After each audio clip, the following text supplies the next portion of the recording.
जगह पे निशाने पे तीर लग रहा है। इस देश में कुछ ऐसे भी बुद्धिजीवी थिंकर होंगे जो इसका भी आकलन करेंगे कि 33 साल वो क्या कारण थे जिस कारण से ये बिल ना आए।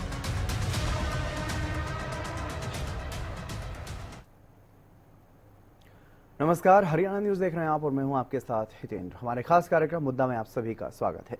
मुद्दा में बात पेपर लीक को लेकर के करेंगे। एंटी पेपर लीक बिल जो संसद में लाया गया, पहले लोकसभा में और अब राज्यसभा में, उस पर चर्चा करेंगे, क्योंकि एक तरफ जहां सख्त कानून बनाए जाने की बात कही जा रही है, सख्त प्रावधान इस बिल में रखे गए हैं, तो वहीं दूसरी तरफ विपक्ष की तरफ से ये सवाल उठाए जा रहे हैं कि ये जो रेमेडी है, ये जो प्रावधान है, ये एंटी पेपर लीक जो कहा जा रहा है, ये पेपर लीक के बाद के प्रावधान हैं। पेपर लीक ना हो, इसको लेकर के सरकार की तरफ से क्या इंतजाम किए गए हैं या क्या इंतजाम किए जाएंगे, इस पर कोई बात नहीं हो रही है। तो उसी मुद्दे पर चर्चा करेंगे। और बड़ा सवाल ये भी है, क्योंकि जो कॉकरोच जनता पार्टी के जो लोग, जो युवा प्रदर्शन कर रहे थे पेपर लीक को लेकर के, सख्त प्रावधानों की जो मांग कर रहे थे, उनकी तरफ से भी सवाल इस बिल पर उठाए गए हैं। उनकी तरफ से भी यही मांग की जा रही है कि एनटीए में सुधार कैसे होगा, कैसे पेपर लीक ना हो, इसके लिए क्या ठोस कदम सरकार की तरफ से उठाए जा रहे हैं। और यह भी कहा जा रहा है कि कहीं ना कहीं जल्दबाजी में सरकार युवाओं के गुस्से को शांत करने के लिए ये एक नया सियासी पैंतरा चला रही है, इसी का इंतजाम किया जा रहा है। होंगे जो इसका भी आकलन करेंगे कि 33 साल वो क्या कारण थे जिस कारण से ये बिल ना आए। राज्यसभा में पब्लिक एग्जामिनेशन संशोधन विधेयक 2026 पर चर्चा के दौरान नेता प्रतिपक्ष मल्लिकार्जुन खड़गे ने सरकार पर निशाना साधा। उन्होंने कहा कि केवल सजा और जुर्माना बढ़ाने से पेपर लीक नहीं रुकेगा। खड़गे ने कहा कि कांग्रेस ने 2024 में ही मजबूत कानून लाने की मांग की थी, लेकिन सरकार ने उस समय उनकी बात नहीं मानी। उनके मुताबिक पेपर लीक करने वाले बचते रहे और मेहनत करने वाले छात्र परेशान होते रहे। अभी पब्लिक एग्जामिनेशन अमेंडमेंट बिल 2026 में जो जहाँ चर्चा के लिए आई है, उसमें सिर्फ आंकड़े बदले हैं। मेरे पास पूरा ये है बिल, तो उन्होंने पढ़ा, वो बिल मेरे पास भी है। इसमें सिर्फ आंकड़े बदलते गए, उससे कुछ होने वाला नहीं है।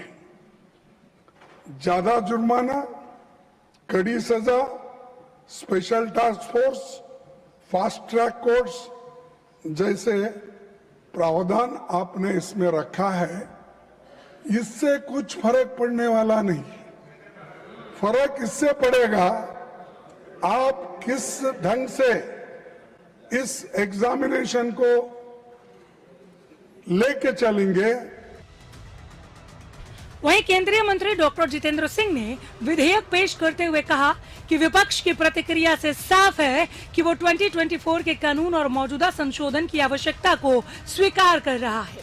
उन्होंने कहा कि मोदी सरकार की पेपर लीक के खिलाफ जीरो टॉलरेंस की नीति है और दोषियों को किसी भी कीमत पर बख्शा नहीं जाएगा। जितेंद्र सिंह ने कहा कि यह विधेयक छात्रों के भविष्य को सुरक्षित करने की दिशा में महत्वपूर्ण कदम है। उन्होंने ये भी कहा कि सरकार ने वर्षों से लंबित कई सुधार पूरे किए हैं और परीक्षा प्रणाली को अधिक पारदर्शी और सुरक्षित बनाने के लिए लगातार काम किया जा रहा है। I don't get disturbed. In fact, I feel complimented. That means it is touching the right chord. सही जगह पे निशाने पे तीर लग रहा है। मैं ये स्मरण कराने की कोशिश कर रहा हूं कि 33 साल तक जो ये काम ना कर सके वो आज अंजाम होने जा रहा है। लेकिन मुझे यकीन है इस देश में कुछ ऐसे भी कुछ बुद्धिजीवी थिंकर होंगे जो इसका भी आकलन करेंगे कि 33 साल वो क्या कारण थे जिस कारण से ये नेशनल टेस्टिंग एजेंसी स्थापित ना की गई। वो कौन से वेस्टेड इंटरेस्ट थे, वो कौन से मैनेजमेंट कोटा थे कॉलेजों के। सरकार इसे परीक्षा प्रणाली को मजबूत बनाने वाला कानून बता रही है, जबकि विपक्ष इसके प्रभावी क्रियान्वयन और कड़े प्रावधानों की मांग कर रहा है। Bureau report, Haryana news. The table श्रीमान गजेंद्र सिंह शेखावत जी। तो लगातार इस बिल को लेकर के अब सवाल उठ रहे हैं। बिल में ये पूछा जा रहा है कि पेपर लीक के बाद की तो तमाम बातें हैं, पेपर लीक के बाद फास्ट ट्रैक कोर्ट भी है, जल्द सुनवाई की बात भी है, जल्द ही तमाम चीज़ें पूरी करके फैसला सुनाने की और सख्त सज़ा का प्रावधान जो है वो भी किया गया है। लेकिन इस पूरे मामले में अपराध होने का क्या इंतज़ार करेगी सरकार? क्या ये ज़रूरी नहीं है कि अपराध ना हो, वो उसको पहले ही कैसे रोका जा सके?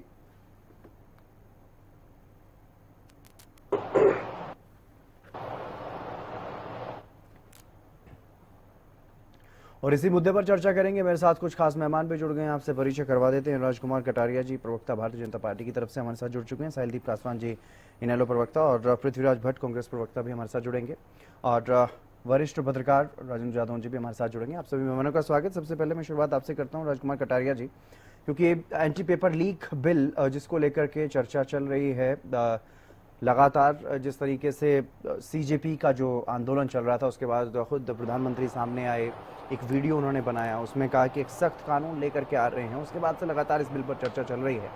कड़े प्रावधान किए गए हैं, लेकिन कड़े प्रावधान जो किए गए हैं वो पेपर लीक के बाद के लिए किए गए हैं। पेपर लीक रुके उसके लिए क्या इंतजाम रहेगा, क्या फुल प्रूफ तरीका रहेगा परीक्षा करवाने का, और एनटीए में किस तरह के बदलाव किए जाएंगे, एनटीए को किस तरह से सुदृढ़ किया जाएगा, उसको लेकर के कोई बातचीत नहीं है। इस पर सवाल लगातार उठ रहे हैं। कटारिया साहब जी। हितेंद्र जी नमस्कार जी, और सभी प्रवक्ता साथी जो दूसरी पार्टी के हैं उनको भी मेरा नमस्कार, और आपके चैनल के माध्यम से आपके दर्शकों को भी मेरा सादर नमन।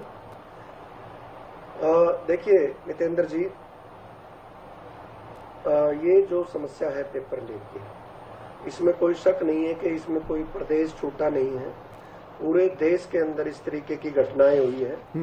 मैं बिल्कुल मतलब इस बात से वो करता हूं कि भाई इसमें कोई आप डिफरेंशिएट नहीं कर सकते कि भाई बीजेपी रूल स्टेट में ऐसा हुआ है और कांग्रेस रूल में नहीं हुआ है जी। सब जगह हुआ है। और यहाँ तक कि हमारी जो लोकसभा सांसद प्रियंका गांधी जी ने भी 2 साल पहले उनकी स्टेटमेंट राजस्थान के अंदर थी, जब राजस्थान की सरकार कांग्रेस की सरकार थी, तब उन्होंने मुख्यमंत्री के स्टेज पे रहते हुए ये कहा कि भाई ये समस्या है और राजस्थान में भी पेपर लीक हुई है। और मैं इस बात से, क्योंकि ये राजनीति से ऊपर की बात है, राजनीति हम सब दल जो है करते हैं और वो राजनीतिक दलों का काम जी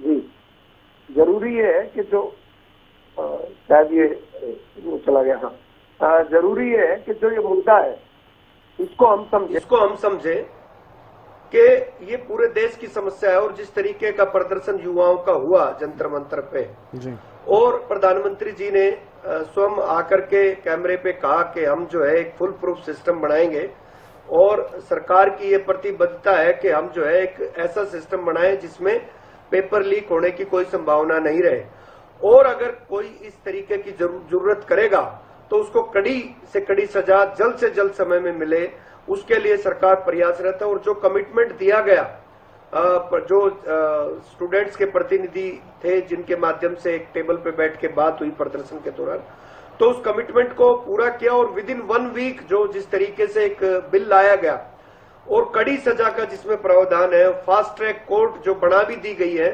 और वो हर स्टेट में होगी, हर जो है जो स्टेट है जैसे दिल्ली है और छोटी स्टेट है, उन सब में केंद्र शासित प्रदेश जो है उनमें भी एक फास्ट ट्रैक कोर्ट बनेगी। और एक प्रावधान किया गया है कि जल्द से जल्द अगर कोई मुकदमा दर्ज होता है और उसमें कोई ट्रायल चलता है, उसमें सजा जो है जल्दी से जल्दी हो, जल्दी से जल्दी जांच हो, उसको एक कानून के दायरे में ला करके हम करना है, हमें जो है उसका समाधान करना है। आज 1 करोड़ से लेकर के 10 करोड़ रुपए तक का जो जुर्माना किया गया है वो एक बहुत बड़ा कदम है, क्योंकि जो भी लालच के अंदर आकर के पेपर को आउट कराने का काम करते हैं, उनको कहीं ना कहीं दिमाग में ये रहेगा कि भाई हमें अपने जीवन की सारी पूंजी आगे सजा में गंवानी पड़ सकती है और 10 साल की सजा हो सकती है। तो कड़े जो कानून बना करके इस चैलेंज से हम जो है उसका वो कर सकते हैं, सामना कर सकते हैं। जो विपक्ष के नेता हमारे आदरणीय जो खड़गे जी हैं, उन्होंने राज्यसभा में जो जिस तरीके से कहा कि इन प्रावधान से कुछ नहीं होगा, देखिए, लोकतंत्र के अंदर कानून बना करके कानून के तरीके से ही काम किया जा सकता। ऐसा तो है नहीं कि किसी को पकड़ करके सजा जो है तुरंत सड़क पे दे दी जाए। ये तो गल्फ कंट्रीज में होता है, हिंदुस्तान में तो होता नहीं है।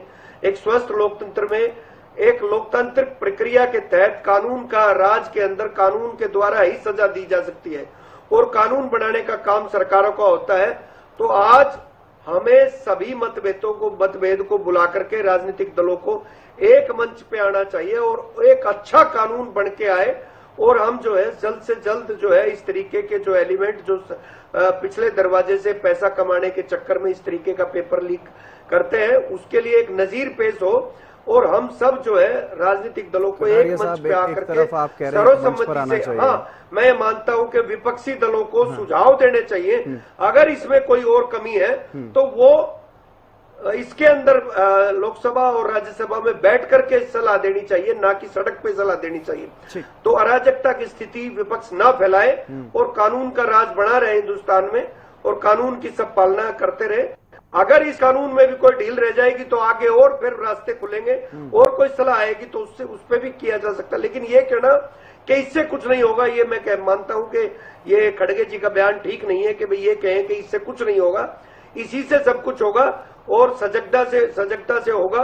सब लोग सजग रहेंगे और मैं मानता हूं कि सरकार भी सभी एंगल से प्रयास कर रही है कि अगर और भी कोई जो एजेंसीज है जो ये कंडक्ट कराती हैं एनटीए वगैरह, उनमें भी कोई और बदलाव करने की जरूरत है तो वो भी हम जो है पीछे हटने वाले नहीं है और पूरी जिम्मेवारी के साथ कह रहे हैं कि हम ईमानदारी से ये प्रयास है भारतीय जनता पार्टी का और जो मौजूदा सरकार है उसका कि इस समस्या से छुटकारा मिले देश को और जो पढ़ने वाले बच्चे हैं उनके अंदर एक जहन में बैठ जाए कि हमारा जो है बिना खर्ची बिना पर्ची के जो है हमारी सरकार जो प्रतिबद्ध है कि एक नौकरी दिलाने के लिए जो बच्चा मेहनत करे उसको अवसर मिले। ये हमारी कमिटमेंट है, हरियाणा में हमने करके दिखाया है और जो है देश के स्तर पे जो ये चैलेंज आया है पेपर लीक का उसको भी सरकार जो है बड़ी संजीदगी से देख रही है और युवाओं के भविष्य से किसी को खिलवाड़ नहीं करने दिया जाएगा। नरेंद्र मोदी जी ने खुद कैमरे पे आकर के बच्चों को कमिटमेंट किया है और मैं समझता हूं कि इस बात को गंभीरता से हमें समझना चाहिए कि जब प्रधानमंत्री जी ये बोल रहे हैं तो कुछ ना कुछ देश के अंदर इस मामले में बदलाव होगा। ठीक है। पृथ्वीराज भट्ट जी, जब सरकार ये कह रही है कि अब सख्त कानून बना दिया गया है और इसमें विपक्ष के नेता, आपके नेता भी, हालांकि ऐसा नहीं है कि पूरी तरह से इसका विरोध कर रहे हों, वो भी कहीं ना कहीं समर्थन तो कर रहे हैं, लेकिन सवाल उठा रहे हैं। सवाल इस बात को लेकर के क्यों इतना जो है वो बवाल किया जा रहा है, क्योंकि सरकार अगर प्रयास कर रही है कि अब पेपर लीक नहीं होगा और अगर होगा भी तो उसके लिए सख्त सजा के प्रावधान किए गए हैं, तो फिर उसमें क्या परेशानी रह गई अब? पृथ्वीराज जी, मेरी आवाज सुन पा रहे हैं सर आप?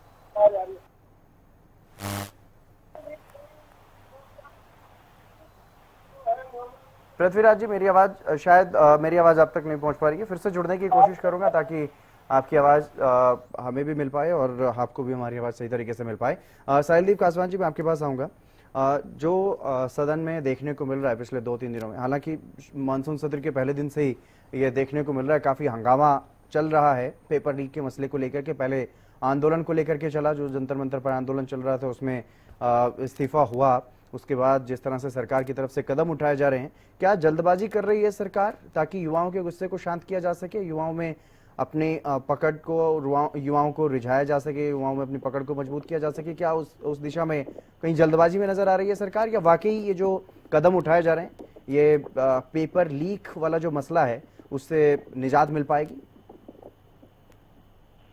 जितेंद्र जी, आपको नमस्कार जी। आपके माध्यम से सभी मेरे प्रवक्ता साथियों को और पूरे प्रदेश वासियों को, इंडियन नेशनल लोकदल परिवार की नमस्कार। और जितेंद्र जी, इसके ऊपर सरकार के ऊपर तो मैं ये कहना चाहूंगा कि पहली बार सरकार का दायित्व फर्ज तो ये बढ़ता था कि 2024 के अंदर जब ये लीक के पेपर लीक के बाद में एक कानून लेके आए थे, लेकिन उस कानून लाने के बावजूद भी इनके पेपर लीक हुए, तो उसी टाइम इनको कानून लाना चाहिए था। अब की बार जब लीड पेपर लीक हुआ, लीड पेपर लीक होने के बाद 21 बच्चों ने आत्महत्या करी, जो देश के बच्चे थे।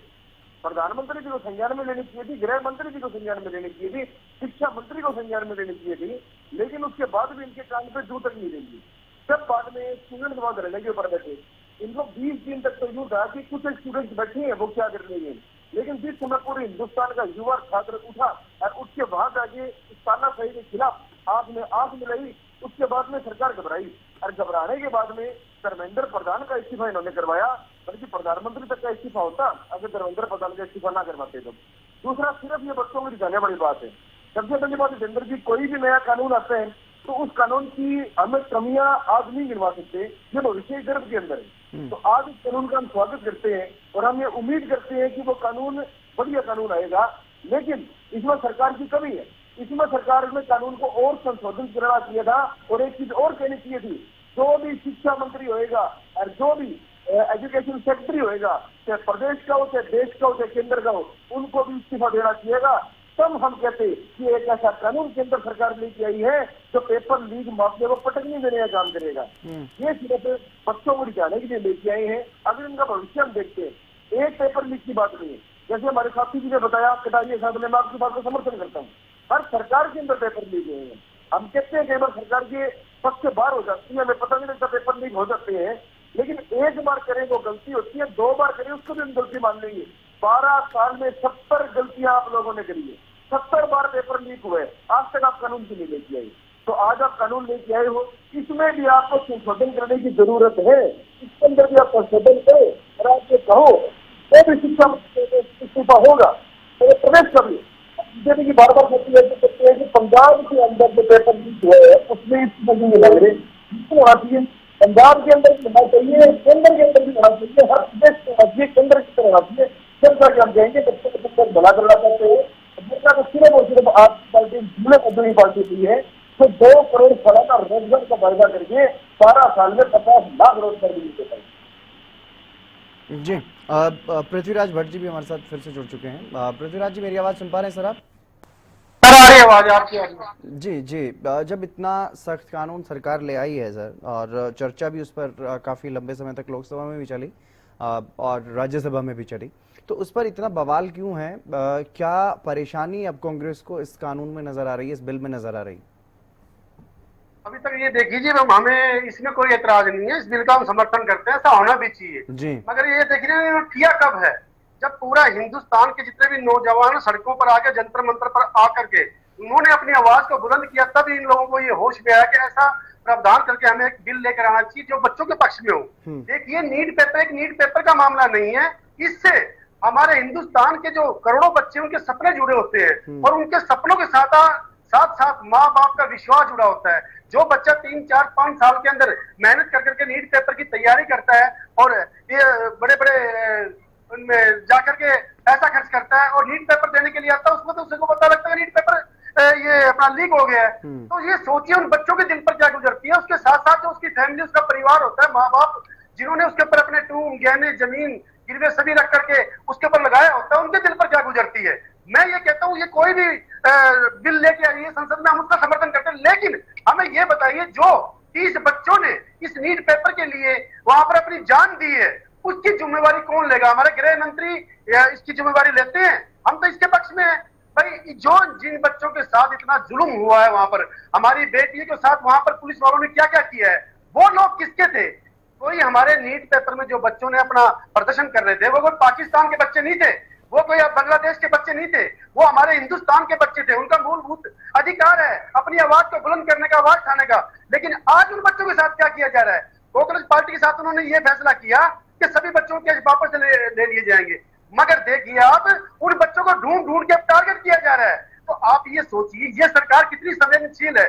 हमें बिल पर कोई एतराज नहीं है। मैं कहता हूं जब भी प्रधानमंत्री जब चुनावी सभा के अंदर जाते हैं तो वो गालियों के नाम पर वोट मांगते हैं कि मुझे 108 गाली दी गई है, 110 गाली दी गई है, 150 गाली दी गई है।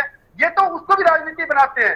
लेकिन मैं ये कहता हूं, और फिर वहां पर उन रैलियों में बड़े बड़े आंसू निकालते हैं, रोते हैं, बिलबिलाते हैं और जनता से अपनी सहानुभूति बटोरते हैं। मैं कहता हूं आज 30 बच्चों ने नीट के एग्जाम के अंदर जब पेपर लीक होने के बाद जान दी है, उनके प्रति प्रधानमंत्री की आंख में एक भी आंसू नहीं आया। आज ऐसा क्यों हुआ? आज प्रधानमंत्री जी की आंख में आंसू होना चाहिए था ताकि हमें पता लगे कि हिंदुस्तान के जो प्रधानमंत्री है वो हम सबका प्रधानमंत्री, वो नौजवान के साथ भी है, वो किसान के साथ भी है, वो कर्मचारी के साथ भी है, वो आम जनता के साथ भी है, वो महिला के साथ भी है, वो हमारी बेटियों के साथ भी है। आज बहन बेटियों पे बढ़ता हुआ अत्याचार कितना है, उन लड़कियों को टारगेट किया जा रहा है। वहां पर हमने दिल्ली का एक वायरल वीडियो देखा, उसके अंदर लड़कियों को टारगेट किया जा रहा है, बोल के तू बनने गई थी नेता। वहां पर ऐसे ऐसे वीडियो जब सामने आते हैं तो बड़ा दिल को दुख होता है। आज कोई भी आप देख लीजिए, वो नीट पेपर के अंदर किसी बच्चे को अगर 1 मिनट देरी से पहुंच गया तो वो समझो पेपर नहीं दे सकता।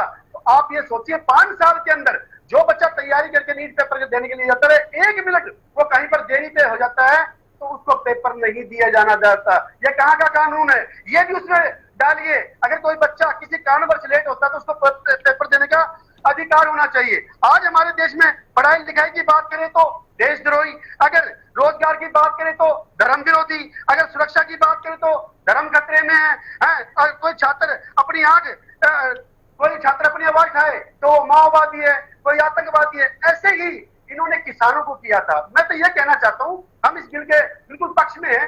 ये जो चीजें हैं उसके अंदर लाइए।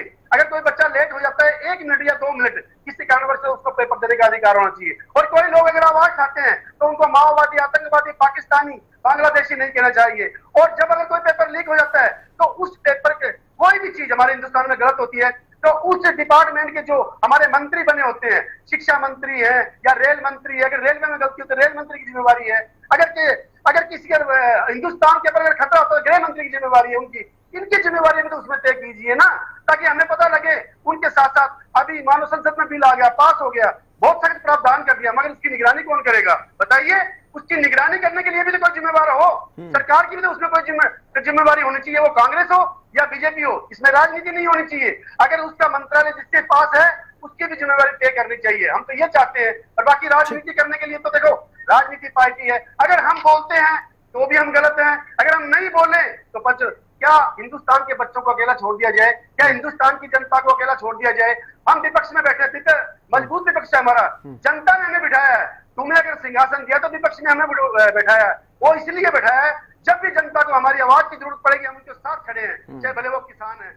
हमारा देश हिंदुस्तान नहीं, आज अब हमारा देश को इन्होंने आंदोलन स्थान बना दिया, आंदोलन स्थान। देखिए जहां पर भी आप किसान आंदोलन है, अब तो आप कह रहे हैं कि जब भी आपकी जरूरत है जनता को तो आप उनकी आवाज उठाएंगे, लेकिन शुरुआत में इसी आंदोलन से दूरी बनाते हुए नजर आए थे। बहरहाल मैं आऊंगा उस बात पर भी आपसे जवाब लूंगा। लेकिन जादौन साहब, क्या लग रहा है जिस तरह से ये बिल बनाया गया, लेकर के आया गया, क्या जल्दबाजी कर रही है सरकार? क्योंकि अभी एक कमेटी भी बनाई जिसके बारे में खुद प्रधानमंत्री जानकारी देते हुए नजर आए। वो अभी उस पर पूरा गहन विचार विमर्श करेगी, चर्चा करेगी, मंथन करेगी। उसके बाद जाकर के जो सुझाव सामने आएंगे वो उनको भी लागू करने की बात है। लेकिन जो ये कानून लेकर के अब आए हैं, जो बिल अब लेकर के आए हैं, क्या वाकई ये कोई जल्दबाजी है? ये युवाओं के गुस्से को शांत करने के लिए कोई नया सियासी पैंतरा है? जादौन साहब, सरकार तो जो है उन्होंने तो आंदोलन की ताकत आजमाती है। पहले सरकार जी, पहले उन्होंने युवाओं की आंदोलन की ताकत आजमाई कि वो कहाँ तक जा सकते हैं। जब उनको लगा कि ये तो कुछ ज्यादा ही जो है समस्या खड़ी कर सकते हैं और आंदोलन काफी व्यापक हो गया है, तब जाके सरकार ने कुछ फैसला किया कि हम कानून बड़े बना रहे हैं और वो जो है एक टास्क फोर्स बना दी और बातचीत को। सवाल ये है कि बातचीत भी की गई, वो नड्डा जी गए और वो गए। सवाल ये है कि सरकार समय रहते ही सरकार के पास इतना सिस्टम 2016 से पेपर आउट हो रहे थे लीक वाली, 2016 में हुए, 19 में हुए, 24 में हुए और ये। तो सवाल ये है कि सरकार ने कानून नकल रोकने वाला तो बनाया, लेकिन नकल रोकने वाले कानून के तहत किसी को भी कोई सजा नहीं और बेलगाम पेपर लीक होते। ये पेपर लीक वाली बात है, नकल कोई कर नहीं है, लेकिन पेपर लीक तो लगातार होते रहे और उस मामले में किसी को कोई सजा नहीं। तो फिर कानून बनाने का फायदा क्या? आपने ये बना दिया, इससे कुछ फायदा होगा? किसी के खिलाफ कार्रवाई होगी, मुकदमे दर्ज हो जाए, गिरफ्तार हो जाए, लेकिन उनको सजा ही नहीं होगी, तो फिर क्या होगा? वो तो इनके ऐसे मामलों के इन्वेस्टिगेशन के लिए कोई अलग से एक्सपर्ट पुलिस भी बनाना चाहिए। जैसे साइबर पुलिस है ना, साइबर थाने हैं, साइबर पुलिस है, वैसे पेपर लीक वाले मामले में भी जांच करने के लिए पुलिस में एक अलग विंग बनाने की जरूरत है। कारण क्या है कि न्यायालय में जाके बहुत सारे मामले फेल हो जाते हैं। पुलिस जो है उसमें से इन्वेस्टिगेट नहीं कर पाती, जो तथ्य और सबूत जुटाए जाने हैं जरूरी, वो उतना काम पुलिस नहीं कर पाती, वो तथ्य सबूत नहीं जुटा पाती और वो कोर्ट में जाके बरी हो जाते मुलजिम। तो सवाल ये है कि आपने कानून बना दिया, लेकिन इन्वेस्टिगेशन अगर कमजोर रहा तो कोई कार्रवाई होगी नहीं, और जो पेपर लीक माफिया है वो अपना काम करता रहे। तो ये गंभीरता से एक तो सरकार को जो है समय रहते समस्या पर संज्ञान लेना चाहिए, उसका नोटिस लेना चाहिए। दूसरे ये कि संवाद की शैली, अब 10, 11, 12 साल आपने बगैर संवाद के शासन कर लिया, अब आप उस संवाद की शैली अपनाइए। कभी भी कोई बड़ी समस्या आ जाए, आपको लगता हो कि बड़ी राष्ट्रीय समस्या है, तो आप विपक्ष से भी बातचीत कीजिए, सुझाव। अभी आप कह रहे हैं उनको सुझाव देना चाहिए, वो देना चाहिए, अभी कुछ दिन पहले आप कह रहे हैं कि ये तो बरगला रहे हैं। सवाल ये नहीं, आप इधर उधर डालने की बजाय आप शासन में है, जिम्मेदारी आपकी, आप पूरी जिम्मेदारी को स्वीकार कीजिए। आपको विपक्ष से बात करिए, एक संवाद बनाइए और सुझाव लीजिए, और सुझाव लेके जो आप उचित समझते हैं बैठ के मंथन करके उसके अनुसार स्टेप लीजिए। कोई भी समस्या है उसके समाधान के लिए। पेपर लीक की समस्या इतनी लाइलाज हो दिखाई दे रही है विपक्ष की कि बनाए गए कानून पर भी कोई भरोसा नहीं होगा। ये कानून कुछ कर पाएगा, ये कारगर साबित होगा, या ये पूरा तरह से नियंत्रित कर लेगा पेपर लीक को, तो लग नहीं रहा, भरोसा नहीं हो रहा। इसलिए नहीं हो रहा कि समस्या बहुत लंबे समय से चली आ रही है और लाइलाज सी दिखाई। अब कानून बना है तो ये सब एक्सपेरिमेंटल, अब देखते हैं कि कानून कितना कारगर साबित होता है, कितना असर करता है, कितना पेपर लीक माफिया को कंट्रोल कर पाता है। पेपर लीक माफिया बेलगाम हो गया है, वो पैसे कमाने में भी दिलचस्पी है लोगों की, और कुछ लोग जो है शॉर्टकट से पैसा खर्च करके और हायर एजुकेशन में और टेक्निकल एजुकेशन में जाना चाहते हैं, वो उनको मौका मिल रहा है। जिनके पास पैसा है उनको कोई योग्यता हासिल करने की जरूरत नहीं। अब ये है टैलेंट तो कई मोर्चों पर जो है घुटन महसूस कर रहा है। एक तरफ तो जो है आरक्षण के कारण भी जो है आवाज उठती रहती है कि आरक्षण से जो है प्रतिभाओं का जो है दम घुट रहा है और उनको उनके अवसर समाप्त हो रहे हैं, उनके अवसरों में कटौती हो रही है। दूसरी तरफ ये पेपर लीक माफिया, ये भी उनके अवसरों में कटौती कर रहा है, जिसने ये तो डाका डाल रहा है, कटौती नहीं कर रहे तो डाका डालने वाली बात हो रही है। सरेआम डाका है तो दिन दहाड़े, वो ब्रॉड डे लाइट डेकॉइटी है, ये ब्रॉड डे लाइट जो है पेपर लीक होता है, पेपर बिक जाते हैं, पैसे वाला खरीद लेता है और एग्जाम क्लियर करके हासिल कर लेता है, और जो मेहनत कर रहा है वो पीछे रह जाता है। तो ये सब सरकार को गंभीरता से लेने की जरूरत है। सरकार को अपनी शासन शैली भी बदलना चाहिए। अब ये एकला चलो मनमानी करो, ये शैली ठीक नहीं है। ये अगर आपको लंबा शासन करना है, देश का वास्तव में विकसित भारत बनाना है 2047 तक, तो आप संवादहीनता नहीं, संवाद की शैली अपनाइए। सभी पक्षों से बातचीत कीजिए, सभी से विचार सुझाव लीजिए, विचार विमर्श कीजिए और कारगर उपयुक्त कदम उठाइए और समस्या का समाधान कीजिए। तो देश में तमाम समस्याएं, पेपर लीक भी है और इसके साथ साथ बहुत सारी समस्याएं हैं। तो ये है कि अब राज्यसभा में तो चर्चा हुई, उन्होंने सवाल उठा दिए कि भाई ये गोली चलाने का, ये लाठीचार्ज का ऑर्डर किसने किया, वो सवाल पूछे गए खड़गे जी। तो ये भी तो मुद्दा है। तो वो भी सवाल है कि वो भी सवाल है, लेकिन जो एक परेशानी है, जो बीमारी है जिसको खत्म करने की बात लेकर के आंदोलन शुरू हुआ, वो पहले जरूरी है कि उस पर काम हो। कटारिया साहब, सवाल कई उठ रहे हैं। सवाल ये भी है कि जो बर्बरता हुई पुलिस की तरफ से, जो आरएएफ की तरफ से जो पैलेट गन चलाई गई या फिर नुकीली लाठियां चलाई गई, उसको लेकर के तो अमित शाह की जिम्मेदारी, जवाबदेही को लेकर के सवाल उठ ही रहे हैं। लेकिन सवाल इस कानून पर ये महत्वपूर्ण सवाल उठ रहा है कि आपने पनिशमेंट का तो इंतजाम कर दिया, लेकिन प्रिवेंशन का क्या? प्रिवेंशन के लिए आपने कोई भी इस तरह का अभी तक कोई भी एजेंडा पेश नहीं किया, कोई इस तरह की बात सामने नहीं आई है कि आप ये यकीन दिला सकें कि पेपर लीक नहीं होगा। पेपर लीक हो जाएगा, उसके बाद फास्ट ट्रैक कोर्ट के रिकॉर्ड की बात हो रही है कि फास्ट ट्रैक कोर्ट में कितने मामले पेंडिंग पड़े हैं, कैसे काम चलेगा, कैसे फास्ट ट्रैक कोर्ट में आप जाकर के उसको साबित करेंगे। और ये भी बड़ा सवाल है कि जो कल्प्रिट होंगे, जो आरोपी होंगे, उनको सज़ा कैसे मिलेगी, जब अभी तक नहीं मिली। जो पिछला कानून था जो 2024 में बनाया गया, उसके तहत कोई सज़ा नहीं हुई, तो आगे कैसे यकीन कर लें कि ये बिल इतना ज़्यादा प्रभावी साबित हो सकता है, जिसका वाकई पेपर लीक माफिया में कोई खौफ हो, वो अपना पेपर लीक का जो धंधा है इसको छोड़ करके कहीं और अपना हाथ आजमाए। कटारिया साहब जी, हितेंद्र जी, बिल्कुल आपने ठीक बात कही कि दो हिस्से हैं इस बात के, आज की चर्चा के जी। एक के पेपर लीक ना हो उसके लिए क्या इंतजामात हो, और दूसरा पेपर लीक अगर हो तो उसके बाद कल्प्रिट्स को जल्दी से जल्दी सजा किस तरीके से हो और कितने समय में हो, समयबद्ध तरीके से हो। उसका संसद में कानून जो बना है कि अगर किसी ने एक पेपर लीक किया तो उसको किस तरीके से कड़ी सजा होगी, कड़ा जुर्माना होगा, स्पेशल टास्क फोर्स लगेगी और फास्ट ट्रैक कोर्ट होगी। वो सबने देखा और विपक्षी दलों ने भी इस बात को एडमिट किया है कि कानून के कम में जो सख्त प्रोविजन हो सकते थे वो हुआ है।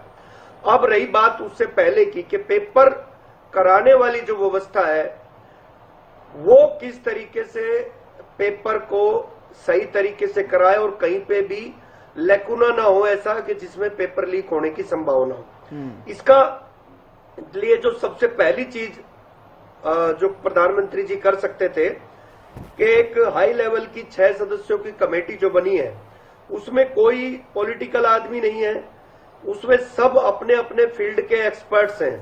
जैसे कि आपको पता है कि नीलोकणी जो नंदन नीलोकणी जो इन्फोसिस के चेयरमैन है और बड़ा नाम है, टेक्नोलॉजी को किस तरीके से हम पेपर लीक होने से बचा सके, वो कैसे यूज हो, उसके लिए उस तरीके के एक्सपर्ट्स का हम जो है बेनिफिट ले और उनको उनके नेतृत्व में कमेटी बनी है जिसमें एक इसरो के भी जो है एस सोमनाथ करके इसरो के हैं जिनको शामिल किया गया है। एक आईबी के इंटेलिजेंस एजेंसी जो हमारी है आईबी, उससे एक तपन जी हैं जो उनको लिया गया है। एक पूर्व सचिव है सरकार की शिक्षा विभाग की अनीता करवान जी और एक अमृत मीणा जी जो लॉजिस्टिक के बारे में उनका एक्सपर्टाइजेशन है। तो इन सब को मिलाकर के एक समूह बनाया गया है, कमेटी बनाई गई है और उनको कहा गया है कि आप विद इन टाइम जो है एक राय दें सरकार को कि हम ऐसी कौन सी व्यवस्था करें ताकि आगे पेपर लीक होने की कोई संभावना ना हो और फुल प्रूफ सिस्टम एक बना करके देश को दे। तो मैं उम्मीद करता हूं कि ये जो कमेटी है ये जल्द कोई ऐसा सिस्टम सजेस्ट करेगी सरकार को और उसके बाद सरकार उनकी सलाह के अनुसार इस सारे मैकेनिज्म में और बदलाव करने की कोशिश करेगी और सरकार की मंशा है कि जल्दी से जल्दी ऐसी कोई व्यवस्था लाई जाए। विपक्ष के सांसदों ने भी बड़ा एक जैसे आज खड़गे जी ने जी भी कहा अपनी बात में कि एक कैलेंडर हो हर साल का कि भी किस तरीके से कौन सा कितने दिन में कौन सा पेपर होगा और क्या होगा, उसके बारे में भी सजेशंस आए हैं हाउस के अंदर और सारी चीजों पे व्यवस्था पे एक जो है ना मिल करके बैठ करके एक चर्चा की जाएगी। और मैं फिर दोबारा आपके जिम्मेवार चैनल के माध्यम से मैं अपील करना चाहूंगा विपक्ष के साथियों से भी कि ये मुद्दा राजनीति का ना बने, ये मुद्दा समाधान का हो। ये समस्या बीजेपी सरकार रूलिंग स्टेट की नहीं है, ये सभी की है और हम जो है एक अच्छा दोनों चीजों पर फोकस किया। जो मेरे सवाल थे आपने दोनों चीजों पर फोकस किया, ठीक है, अच्छी बात है, लेकिन दोनों ही चीजों में क्या दिखाई दे रहा है? 2024 में पेपर लीक हुआ, कमेटी बनती है, इसरो के पूर्व चीफ के अध्यक्ष में कमेटी बनती है, वो सिफारिशें देती है, उसमें सीबीटी के तहत पेपर करवाने की बात कही जाती है। क्या आपने वो मानी? उस कमेटी की सिफारिशें क्या मान ली गई? जो अब नई कमेटी बनी है अगर उसकी सिफारिशें आप मान लेंगे और एंटी पेपर लीक की जो बात कही जा रही है पेपर लीक नहीं होंगे। दूसरी बात, आपने ये कहा कि जो बिल लेकर के आए हैं अगर पेपर लीक होता भी है तो उसके बाद किस तरह से फास्ट ट्रैक कोर्ट बनेगा, सजा मिलेगी, उसको सब एडमिट कर रहे हैं। जी नहीं कर रहे, सब एडमिट नहीं कर रहे हैं क्योंकि 2024 में भी ये बिल बना था, कानून बना था, इससे थोड़ा हल्का था, ठीक बात है, लेकिन उसमें जो मुख्य आरोपी था सर उसमें सर जहां 1 करोड़ का जुर्माना था, राजकुमार जी 1 करोड़ का जुर्माना तो तब देगा ना, 10 करोड़ का जुर्माना तो तब देगा ना जब आरोप साबित होंगे। जो मुख्य आरोपी पकड़ा गया उसको क्लीन चिट दे दी, इसीलिए तो सवाल उठ रहे हैं इस कानून पर, इसीलिए तो मंशा पर सवाल उठ रहे हैं सरकार की। देखिए कोई भी व्यवस्था में आपको कानून के रास्ते से ही चलना पड़ेगा। आप किसी को पकड़ करके ऐसे ही सड़क पे सजा नहीं दे सकते। देश में लोकतंत्र है, कानून का राज है और अगर कहीं कमी है तो जुडिशरी हमारी बैठी है उसको लुक आफ्टर करने के लिए कि अगर सरकार की कोई एजेंसी किसी तरीके से कहीं कोई काम में कोताही बरतेगी तो उसके ऊपर जुडिशियल सिस्टम भी बैठा है। Fast track court, designated fast track court दिए हैं सरकार ने इस बिल के माध्यम से। उसका पर्पज ही यही है कि हम इस बात की गंभीरता को समझ रहे हैं कि FIR लॉज होती है उसके विद इन टाइम 2 महीने के अंदर अंदर चालान पेश हो और उसके बाद जो है फास्ट ट्रैक कोर्ट में बहुत जल्दी से जल्दी जो स्पेसिफिक इन्हीं मामलों के लिए कोर्ट होगी वो सजा भी देगी। तो मैं समझता हूं कि अब जो है इससे ज्यादा फास्ट और बढ़िया बिल क्या हो सकता है कि इसमें सारी व्यवस्थाएं की और हैवी जुर्माना है और 10 साल की सजा है।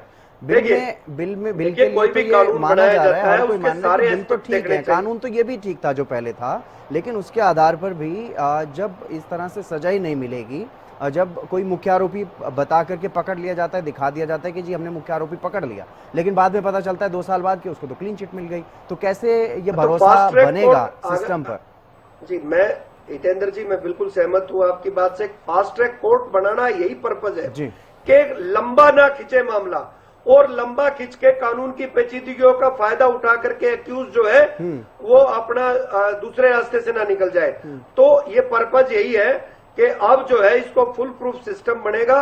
और मैं फिर दोबारा अपील करता हूं कि विपक्ष के जो सांसद साथी हैं वो राज्यसभा में इस बिल के अंदर जो भी अपनी बात कह सकते हैं वो कहें। और लोकतंत्र के अंदर बातचीत और संसद के अंदर से ही समाधान होता है और जो सबके लिए खुला है रास्ते, इस बिल को और अच्छा बिल बनाने में विपक्ष क्या सहयोग कर सकता है, मैं उस चीज की उम्मीद करता हूं कि ठीक है। पृथ्वीराज जी, क्या सहयोग कर सकता है विपक्ष अपनी भागीदारी करनी ताकि, क्योंकि जिम्मेदारी तो आप लोगों की भी बनती है, आप लोगों की भी सरकारें कई राज्यों में और मुख्य विपक्षी दल हैं, तो जिम्मेदारी आप लोगों की भी है। क्या सुझाव देंगे, क्या मदद कर सकते हैं ताकि इस तरह की समस्याओं का सामना युवाओं को ना करना पड़े, देश के युवाओं को सड़कों पर ना आना पड़े? हमारे प्रधानमंत्री जी की साख गिरती है तो पूरे देश की साख गिरती है। आज विश्व के मीडिया के अंदर डिबेट चली हुई है, आप कहीं भी चैनल पे और भी BBC चैनल पे उन पर बिठा कर देख लीजिए, वहां पर सब सिर्फ यही बताया जा रहा है कि जो हिंदुस्तान के प्रधानमंत्री जी हैं वो शिक्षा विरोधी हैं, क्योंकि वहां का बच्चा जब शिक्षा के ऊपर बात करता है तो उनके ऊपर लाठियां बांधी जाती है, उनको जेलों में डाला जाता है, उनको डराया जाता है, उनको धमकाया जाता है। हमारा भी इसके अंदर एक सुझाव है, हमने कोई बड़ी बात नहीं, अगर ये बिल लेके आए हम इनका समर्थन करते हैं, मगर मैं ये कहता हूँ सारी चीजें आप उन्हीं के ऊपर क्यों डाल देते हो? सरकार कांग्रेस की भी आएगी, सरकार बीजेपी की भी आएगी, सरकारें बदलती रहेगी, लेकिन जो जिस विभाग का मंत्री है, अगर रेलवे में कोई गलतियां होती है तो रेल मंत्री की जिम्मेवारी बनती है, अगर देश में कोई घटना होती है तो गृह मंत्री की जिम्मेवारी बनती है, अगर स्वास्थ्य में कोई कमी होती है तो स्वास्थ्य मंत्री की जिम्मेवारी बनती है। तो शिक्षा के अंदर भी अगर इन्होंने इनकी मंशा है काम करने की, तो जो शिक्षा मंत्री है उसका भी तो अंदर डालिए ना। अगर दोबारा से पेपर लीक होता है और बच्चों के साथ अन्याय होता है तो शिक्षा जो मंत्री है उसके खिलाफ सजा का क्या प्रावधान है? ये तो एक बच्चों के नीट पेपर लीक के अंदर धर्मेंद्र प्रधान का इस्तीफा दिलाने में ही इन्होंने 36 दिन लगा दिए हैं। ऐसा होना चाहिए क्या? अरे एक जो शिक्षा मंत्री बना है उसको जनता ने बनाया है, ना कि वो खुद बनाए। ये जनता के साथ आप अगर मिलकर काम करोगे जनता आपको फिर से बना देगी। अगर कल को मान लो हमारे हिंदुस्तान की सरकार प्रधानमंत्री को दूर करती है आघात के चुनाव में, तो क्या प्रधानमंत्री इस्तीफा नहीं देंगे? ये कौन सी जिद हुई है कि हमारी पार्टी में इस्तीफा देने का कोई रिवाज ही नहीं है? बात ये नहीं है, पहले की भी सरकारें हैं, हमारी सरकारों में पेपर लीक हुए हैं, लेकिन हमारी जवाबदेही है। अगर अब ये कानून अगर ये लेके आते हैं तो इसके अंदर हम कहते हैं कि शिक्षा मंत्री का क्या रोल रहेगा। तब जब इन मंत्रियों के ऊपर जोर पड़ेगा तो अपने आप ही ये लाइन सीधी हो जाएगी। अगर रेलवे में सुधार करना तो रेल मंत्री की जिम्मेवारी तो तय की जाए। राजस्थान के शिक्षा मंत्री ने क्या 2024 में इस्तीफा दिया था? हितेंद्र जी, आप कांग्रेस के साथी से पूछो कि सुनिए ये जो है राजस्थान में क्या उन्होंने दिया था? क्या इन्हें बोलिए बीच में ना बोलिए, सुनने की क्षमता रखे। कटारिया साहब इन्हें बोलिए सुनने की क्षमता रखे, बोले ना बीच के अंदर। दूसरों पर सवाल उठाना बहुत आसान होता है, लेकिन फिर भी सुन लीजिए एक बार। जी सुन लीजिए, पहले बात सुनने की, अगर आप बात अपनी बात पूरी कीजिए सर, अपनी बात पूरी कीजिए। अगर ये इतना सुनते ना तो हिंदुस्तान में इतना बड़ा आंदोलन ना खड़ा होता, क्योंकि सुनने की कटा के शहीद बनने की कोशिश ना कीजिए। सुनिए, मैं पृथ्वीराज जी उंगली कटा के शहीद बनने की जरूरत नहीं है। आपको आपने क्या किया है? ये छात्रों के आंदोलन को जो है आप उकसाए ना, नहीं चंदा चोरी आप जो है सिर्फ और सिर्फ उकसाने का काम कर रहे हैं देश में। इधर उधर की बात करने की बजाय मुद्दे की बात करें। वहाँ पर क्यों नहीं चला? पृथ्वीराज जी को बोलिए कि इधर उधर की बात ना करें और मुद्दे की बात करें। पृथ्वीराज जी सुनिए, जब अभी कोई ठीक है, अभी राजस्थान की बात करेंगे तो ज्यादा ठीक रहेगा। राजस्थान की बात नहीं, अभी जहाँ पर आपकी सरकार है वहाँ पर पेपर लीक हो रहे हैं, वहाँ पर भी राजस्थान की बात जब 2024 में उनके शिक्षा मंत्री ने क्या इस्तीफा दिया था, जब जो है प्रियंका गांधी ने स्टेज के ऊपर कहा क्या इस्तीफा दिया था। जनता ने चाहा तो बीजेपी की सरकार बन गई, जनता ने चाहा तो कांग्रेस को उठा दिया। मैंने कहा अगर जनता कल को नहीं चाहेगी, बीजेपी को उठाएगी तो क्या हमारे प्रधानमंत्री इस्तीफा नहीं देंगे? ये कौन सी चीज है? ऐसी कौन सी चीज है जो 30 बच्चों की चुनाव से बैठे हैं? चुनाव से हटेंगे ना। आपने कहा, आपने देखिए इनसे जो भी कोई अपना हक मांगने के लिए चुनाव की प्रक्रिया से राजस्थान में सरकार पलटी ना। जितेंद्र जी, अगर इनसे किसान अपना हक मांगे तो वो माओवादी कह देते हैं, और छात्र इनसे मांगे तो उनको आतंकवादी बता देते हैं, मणिपुर को आतंकवादी बता देते हैं, सोनम वांगचुक को चाइनीजवादी बता देते हैं, ममता बनर्जी को ये बंगलावादी बता देते हैं। मैं पूछता हूँ क्या सिर्फ हिंदुस्तान में हिंदू होने का सर्टिफिकेट इनको मिला है क्या? अगर हिंदू है, आज हिंदुस्तान के सरकार के अंदर क्या हुआ है? हिंदुओं के ऊपर इतना बड़ा अत्याचार। आप किस चीज की बात करते हो? राजनीति, पार्टियां राजनीति नहीं करेगी तो और क्या करेगी? लेकिन आवाज उठाने का आप जो है पेपर लीक मामले, राज्यसभा चुनाव, उस बिल की चर्चा कर रहे हैं, किसी और बात की चर्चा कर रहे हैं। पृथ्वीराज जी, राजनीति का मतलब ये नहीं है ना, राजनीति का मतलब ये नहीं है ना कि आप पृथ्वीराज जी, शिक्षा मंत्री का क्या रोल होगा इस बिल के अंदर? अगर दोबारा से पेपर लीक होता तो हमारे शिक्षा मंत्री क्या करेंगे? मैं भी वही सवाल कर रहा हूँ कि क्या कोर्ट ने, एक मिनट, मैं आपकी बात का जवाब देता हूँ। मैं आपकी बात का जवाब देना चाहता हूँ, प्लीज। मैं आपकी बात का जवाब देना चाहता हूँ, सुनेंगे? मैं दे रहा हूँ, आप ले नहीं रहे हैं। हाँ, बोलिए। मैं ये पूछना चाहता हूँ जितेंद्र जी, आपके माध्यम से, कि क्या 2024 में जब प्रियंका गांधी जी ने स्टेज पे कहा, जब मुख्यमंत्री गहलोत जी बैठे थे कि भाई पेपर लीक आपके यहाँ पे भी हो, क्या उनके शिक्षा मंत्री ने इस्तीफा दिया था? एक बात। और दूसरी बात इस तरह से पृथ्वीराज जी क्या इस तरह से चर्चा आगे बढ़ेगी? आपने सवाल पूछा, वो जवाब दे रहे हैं, सुन लीजिए, क्योंकि बात कटारिया साहब वर्तमान कटारिया साहब बात वर्तमान की हो रही है। वर्तमान में भी इनकी हिमाचल में सरकार है, कर्नाटक में सरकार है, वहाँ पर भी गड़बड़ियां है, वहाँ पर भी इस तरह की जवाबदेही आप तय करने के लिए इनको कह सकते हैं, लेकिन पूर्ववर्ती सरकारों के लिए शायद ठीक नहीं है कटारे साहब। ठीक है, मैं आगे बढ़ूंगा। नहीं, जरूरी है जी, आदमी उसको कैरेक्टर को हमेशा एक जैसा रहना चाहिए, इनको एक जैसी बात कहनी चाहिए। नहीं, वो आज की बात कर रहे हैं सर, वर्तमान की बात कर रहे हैं, जो आप बिल लेकर के आ रहे हैं वो उसमें इस संशोधन की बात कर रहे हैं। ये जिम्मेदारी तय होनी चाहिए भविष्य के लिए, ना कि पीछे के लिए। अभी इनको एक बार चुप कर दीजिए, मैं वर्तमान पे जवाब देता हूँ। जी, वर्तमान पे जवाब देता हूँ। ठीक है, कहिए, जल्दी से बोलिए। ठीक है पृथ्वीराज जी, अब सुनिए सर, पृथ्वीराज जी अब सुन लीजिए। जी बोलिए। जितेंद्र जी, देखिए, अगर किसी मंत्री का, चाहे वो किसी भी विभाग का मंत्री हो, अगर उसके किसी रिश्तेदार की निजी संलिप्तता किसी भ्रष्टाचार में या किसी मैनिपुलेशन में पाया जाए तो जरूर उसको इस्तीफा देना चाहिए। एक बार, अगर इस तरीके से इस्तीफे देने पड़ेंगे तो देश में कहीं ना कहीं किसी ना किसी विभाग में हर रोज कोई ना कोई मामला पकड़ा जाता है, तो क्या सरकारें चल पाएंगी? इस बात पे गंभीरता से लेना चाहिए कि ऐसे नहीं है कि मतलब किसी भी मामले को लेकर के किसी का भी इस्तीफा दे जाए। हाँ, अगर उसका कोई डायरेक्ट उसके अंदर इन्वॉल्वमेंट है तो जरूर उसका इस्तीफा होना चाहिए, और मैं बिल्कुल उस बात का समर्थन करता हूँ। अभी पवन बंसल जी का इस्तीफा हुआ, रेल मंत्री थे, उनके भतीजे को पैसा लेते हुए, पैसे की बात करते हुए पकड़े गए, उन्होंने इस्तीफा दिया। ये ठीक है, देना ही चाहिए। अगर हमारे किसी मंत्री का, कोई मंत्री अगर इस तरीके की उसके परिवार का कोई व्यक्ति या खुद कोई मामला पकड़ा जाता है तो देना चाहिए इस्तीफा। लेकिन ऐसा नहीं है कि कोई कर्मचारी अगर कहीं पे कोई गलत काम करता हो तो क्या उसके केंद्र के मंत्री को या उसके प्रदेश के मंत्री को बर्खास्त कर देना चाहिए? मैं नहीं समझता ये बात ठीक है, क्योंकि सरकार और लोकतंत्र को चलाना जरूरी है फुल प्रूफ सिस्टम। आप हर उस डिपार्टमेंट के हजारों कर्मचारियों की, एक एक कर्मचारियों की जिम्मेवारी सिर्फ और सिर्फ मंत्री की नहीं हो सकती है। ये ठीक नहीं है, इस तरीके से सरकार नहीं चलती है। ठीक है सर। साहिलदीप कांसवान जी, आखिरी कमेंट चाहूंगा सर आपका पेपर लीक को लेकर के जो पूरा जो घटनाक्रम चल रहा है, जिस तरह की चर्चा चल रही है, एक दूसरे पर राजनीति करने का जो आरोप लगाया जा रहा है, किस तरह से इस पूरे मामले को देख रहे हैं और क्या इससे छात्रों का हित इसमें कहीं दिखाई दे रहा है? इसमें छात्रों का दिखाई नहीं दे रहा है। पहले प्रवक्ताओं को सुन रहा था कि आर्थिक शिक्षा कांड में लगे हुए थे। एक बीजेपी के प्रवक्ता ऐसे कह रहे हैं कोविड के टाइम पे जितने पेपर लीक हुए थे तुम चोर हो, जो ऐसे कह रहे हैं तुम चोर हो। अरे भाई मान दिया चोरी तुम्हारी राज में भी हुई, इनकी राज के अंदर भी हुई थी। हमारा एक ही पॉइंट है, वो पहले दिन से हमारा पॉइंट है। थोड़ी देर पहले मैं कटारिया साहब को सुन रहा था, कटारिया साहब ऐसे कह रहे थे अगर कोई पेपर लीक हो जाता है तो शिक्षा मंत्री को उसमें कोई तुक नहीं बढ़ती इस्तीफा देने की, तो आपने शिक्षा मंत्रालय बढ़ाया इसमें। आप याद करिए जिस समय रेल हादसा हुआ था तो हमारे देश के तत्कालीन रेल मंत्री लाल बहादुर शास्त्री जी ने इस्तीफा दिया था। ऐसे ही जब तक आप जवाबदेही तय नहीं करोगे कोई भी मंत्रालय चाहे प्रदेश में हो, अभी तो पंजाब में पेपर लीक हुए, हम बनते ही छोटे पैसे करते हैं, बिल्कुल इस्तीफा होना चाहिए।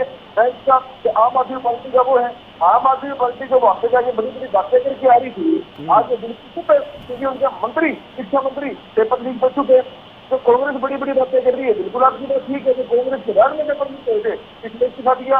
आज कोई भी सरकार है, चाहे इंडियन नेशनल लोकदल पार्टी की सरकार हो, चाहे किसी की सरकार हो, और वहां अगर पेपर लीक होता है तो पेपर लीक होने के बाद शिक्षा मंत्री को इस्तीफा देना पड़ता है और नैतिकता के आधार पर इस्तीफा देना चाहिए। अरे मैं लिख के आपको चीज देता हूँ, जिस दिन ये जवाबदेही तय हो जाएगी कि शिक्षा मंत्री को इस्तीफा देना पड़ेगा, लिख के देता हूँ आपको, कभी जिंदगी में पेपर लीक नहीं होंगे।